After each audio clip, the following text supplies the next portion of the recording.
Ito po ang DT8 machine dito sa Robinsons, Novaliches. At ito po ay brand nito ay Sonjet. Ako po si Felix Marauda. Nagamit naman po ito ng 7 days. At may total meters kaming na-print dito ng 31 meters.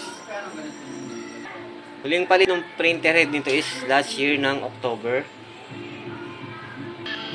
Ito po ang capping. Ito po ang heads. Ang capping naman po niya ay may 80% good condition pa naman po. Head clean tayo.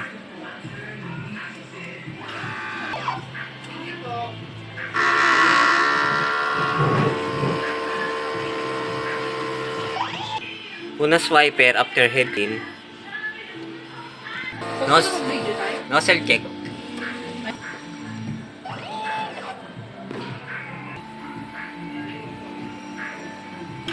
Ang ink system namin ay tama lang. Wasting tank, nalinis every Friday.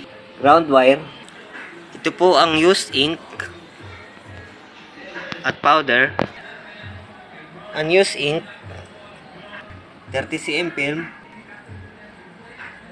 Hot melt. Ito po ang daily workload. Nagamit na powder. White ink. 30 cm film. Black.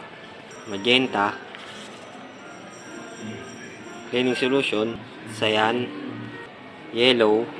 Ito po ang checklist. Maraming salamat.